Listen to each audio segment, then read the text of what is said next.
What's up guys, Cliff here once again and welcome back to Overwatch. Today I would like to talk about my personal top 5 do's and don'ts when playing Overwatch ranked in solo queue, as I've encountered way too many players who thought themselves experts when doing very basic mistakes. Those mistakes both relate to gameplay but also player interaction, so without further ado, let's get right into it.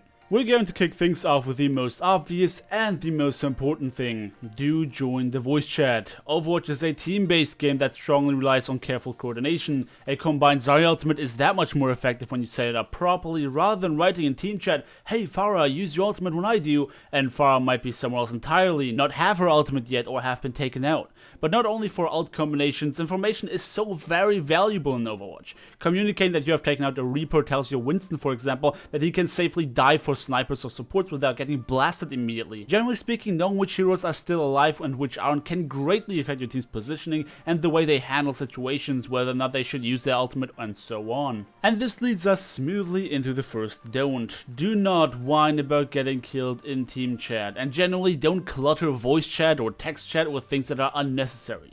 Look, I think we all know that feeling, especially while playing with friends or streaming. You were having an insane kill streak and suddenly this godforsaken Roadhog pops out of nowhere and ruins your day. A sensible rank player does not go out of the way to press the voice communication button just to moan, "Oh my god, this fucking pig got me again, are you kidding me?" You are not only giving absolutely zero usable information, you are also clogging up the voice chat that could otherwise have been filled with legitimate team communication or the ability to hear enemy footsteps and so on. I know what it feels like, man, and I'm guilty of whining about bullshit kills myself, but come on, at least give your team a warning of who killed you and where, and then rage for yourself outside of the team chat if you really have to. And to those kids out there who think they are super edgy, I know it's hilarious to queue in a 3-man and then keep talking in voice chat about whose mother is the cheapest, but you're not doing anyone a favor. It's hard to concentrate if you do nothing but spew bullshit.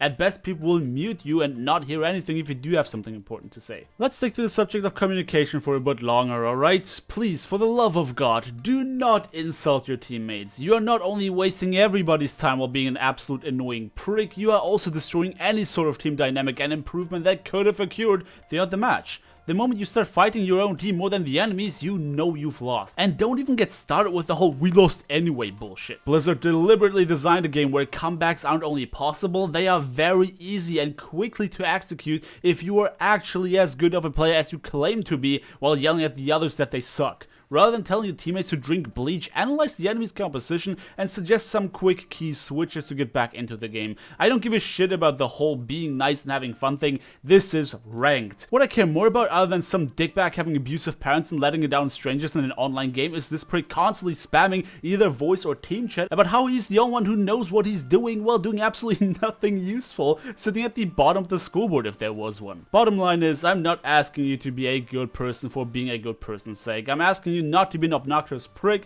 who is even more useless than an empty spot.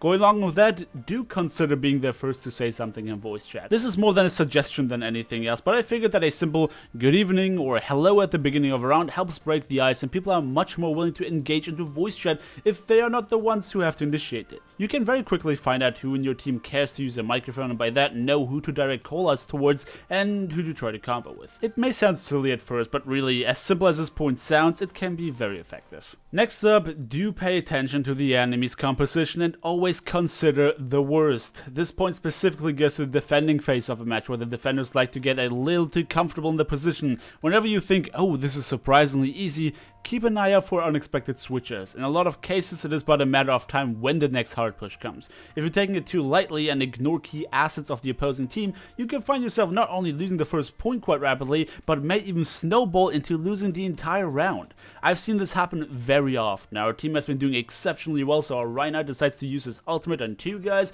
who were already lit. Next thing you know is that their Genji is running wild with an Ana ult, absolutely destroying our backline, and we had absolutely nothing to contest them. When things like this happen, teams often start putting blame on one another and discuss whose fault it was that they just lost the point. They forget to move in together rather than going solo straight after spawn, don't switch to counter, and then generally lose focus. In the same vein, do not try to imitate pro players. Something that's very interesting about Overwatch competitive is that every bracket has its own effective strategies. Something that worked fine in the low 50s and carried you so far might not work anymore in the 60s because you are encountering more skilled players who know how to deal with your low rank strategies. At the same time, only because you've watched a tournament where a team, whatever their faces, played a specific comp does not automatically mean that your team of rando rank 60s is gonna be able to pull the same thing off. Running Genji and Tracer with the argument of the pro players did this as well is really weak. Needless to say, if your Genji and Tracer are that good individually, sure it can work out, but the one thing that makes pro strategies work in a top tier of plays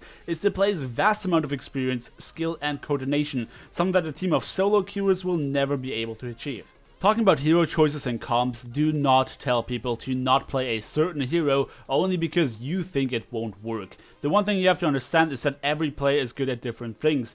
Drop an exceptionally good Soldier 76 for him to play a Reaper when he's absolute garbage with Reaper will not be helpful at best and harmful for your team at worst. I swear to God, the amount of time I heard people say, this hero is useless on this side of the match is ridiculous. While people have the impression that you can only play Widowmaker on defense and that a Bastion attack can never work out is beyond me. Here's the thing, right? That Torbjorn that you just told to switch the fuck off might be the best fucking Torbjorn you've ever seen in your entire life, and that goes for any pick. A player picking an unfavorable hero that they are extremely comfortable with can be so much more effective than having them play a character they are average or garbage at just to fill your dream comp. And I know what you're about to say. You're telling me that you've seen 100 Widows already and they were all garbage, but here's a suggestion. Instead of being all like, hey Anno, switch to Lucio, ask them, you sure about Hanzo? Or are you comfortable on Torbjorn? Because McCree could be really good.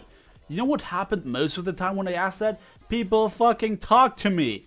Anna told me that they were only going to do it for a quick push on point A and switch to Mercy afterwards. Hanzo said that he'll switch if it doesn't work out for him, and Torbjorn said, oh, good point, and switched to something else he was more comfortable with and satisfied my view of a good comp.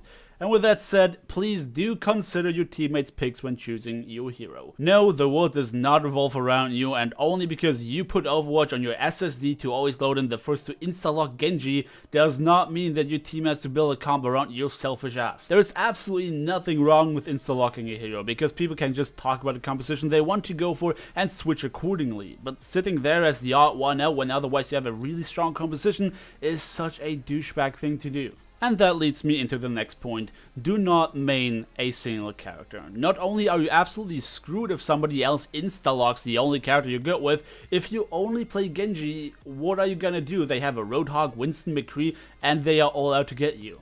I really do not support people's stance of you have to be able to play every character, because for competitive play that is absolute bullshit.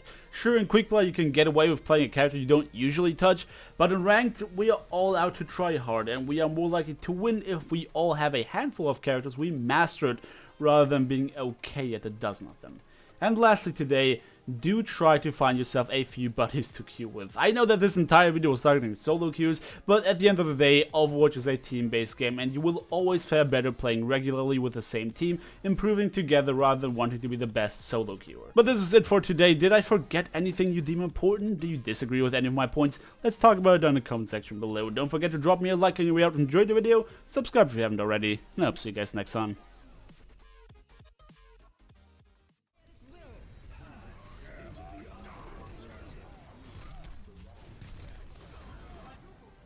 Oh fuck yeah, dude. Nice!